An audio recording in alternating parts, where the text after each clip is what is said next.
అందరికి నమస్తే. సంక్రాంతి సీజన్ మొదలైంది కదా, కైట్స్ ఫ్లై చేయడం స్టార్ట్ చేశారా? పండగంటే సంతోషం, కానీ మన సంతోషం వేరొకరి ప్రాణాలు తీసేలా ఉండకూడదు. ఇదంతా దేనికి? Yes, Chinese manja. Chinese nylon and synthetic fibre coated with glass powder. అంటే దీంట్లో గాజు పొడి వాడతారు. చూడండి, ఇది ఒకసారి చూసారు కదా, ఇది మనం మెడకు తగిలితే ఏంటిది పరిస్థితి? ఇది కేవలం దారం కాదు, షార్ప్ నైఫ్, గాల్లో వేలాడే కత్తి, అదృశ్య కత్తి. 2-వీలర్ రైడర్స్ కి, యానిమల్స్ కి, బర్డ్స్ కి ఈ చైనా మాంజా తగిలి డీప్ కట్స్ జరిగి, హెవీ బ్లీడింగ్ జరిగి ప్రాణాలు పోతున్నాయి. వీటి వల్ల చాలా మంది జీవితాలు నాశనం అవుతున్నాయి. ఒక్క చిన్న సరదా ఎన్నో కుటుంబాల్లో తీరని శోకాన్ని మిగులుస్తుంది. ఇది నాన్ బయోడిగ్రేడబుల్, ఇది భూమిలో కలవదు, ఇది బ్యాండ్ థ్రెడ్.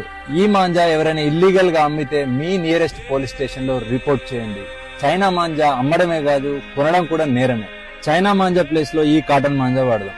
మరీ ముఖ్యంగా ట్రాఫిక్ అండ్ పవర్ లైన్స్ లేని దగ్గర, ఓపెన్ గ్రౌండ్స్ లో మాత్రమే ఫ్లై చేద్దాం. పిల్లల్ని మాత్రం మీ ప్రెజెన్స్ లోనే కైట్స్ ఫ్లై చేయనివ్వండి. మీ సరదా ఎవ్వరికి శాపం కాకూడదు.